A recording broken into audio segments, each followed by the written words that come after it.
understand the circumstances and the situations in which the repatriation of a CICL will occur.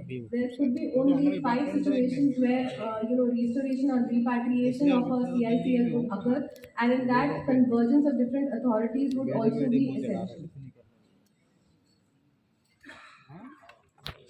First, I would like to talk about the inter-country repatriation process.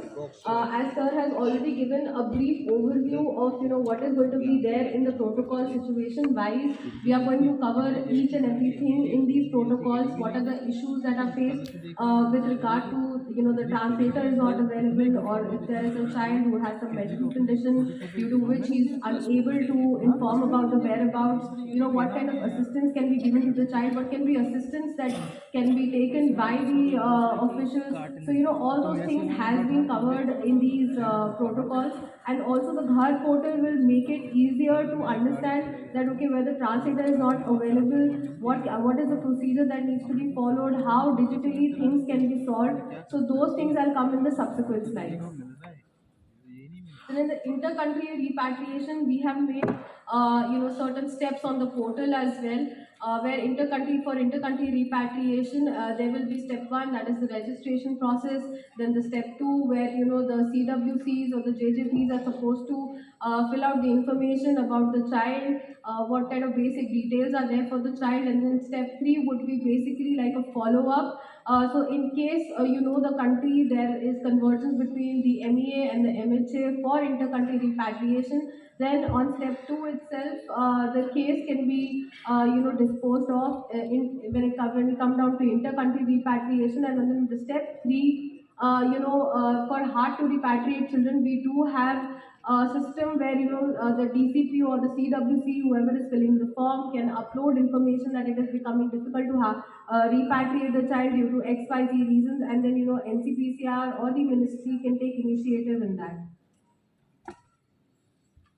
Then, as was being discussed in the inaugural session, there are different types of MOUs and SOPs signed by the government of India with the foreign governments when it comes out to repatriation of children. For Bangladesh and Nepal, there is an SOP, there is an MOU which is also uploaded on the Ghar portal for everybody's knowledge and to make the process easier. In case of other countries, as the amended model rule now says that the DM will inform about the repatriation of the child to concerned division of MEA and MHA under the intimation of MWCD and also the state government.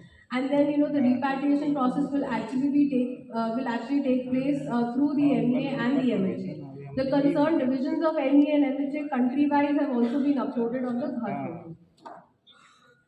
Then when we talk about the in-country repatriation, that is the inter-district and the interstate repatriation, we have also felt that inter-district repatriation is not so cumbersome as when it comes down to interstate repatriation. In interstate repatriation, it is not just the CWCs or the DCPOs who are involved, but actually there are so many more multifold issues that are involved that other stakeholders have to be also involved in the process of repatriation, which is why when it will come down to difficult situations, the SCPS has also been involved in this.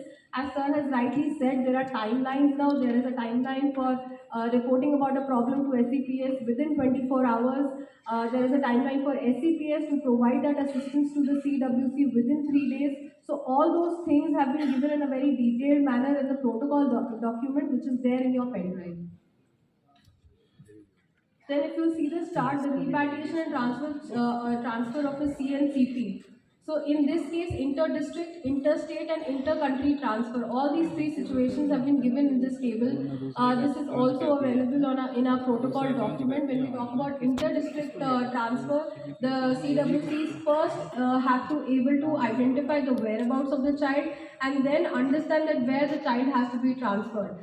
I will explain these 3 situations of transfer with the help of the Ghar portal. That will make it easier to understand that what kind of transfer we are talking about, what kind of process we are talking about in these protocols. Then procedure for transfer repatriation of children, as I was saying that there are situations which we have taken up in the protocols. The protocols actually incorporate the process for these situations. If you can see here, in cases where the whereabouts of the child is unknown, then a situation is there, how do you take assistance, from where do you take assistance, all those things have been given in the protocol. In cases where the whereabout where the state is known but the exact area or the district or the exact place of that child is unknown, there are certain times when you would come up with situations where where the child belongs from, but you don't know which CWC you need to transfer the case to. So in those cases, again, SCPS will be involved. We do not want the child to be retained in the said district or institution just because of the mere fact that we do not know the exact area. We do know the state, so the child needs to go back to its state. So which is where the assistance of SCPS will come into place. Then again, the two situations that come up is that the language is a barrier, or there is some medical condition of the child, say the child is deaf or dumb and cannot explain the situation or the whereabouts. So then in those cases also SCPS assistance will come into place.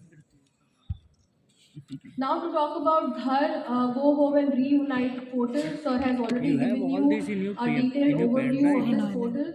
I'll just take you through the features of this web portal. So as I said that you will be able to digitally track the case of the child, also digitally able to send the forms of the child to the other concerned CWC or the DCPO. So the physical thing will always be there, but the information can also be uploaded on the Ghar portal, which will actually speed up the process, and actually there will be involvement of SCPS and SCPUs also on this portal, where you can make a request digitally to the SCPS on the portal or SGPU for getting the whereabouts located of the child. This is the homepage.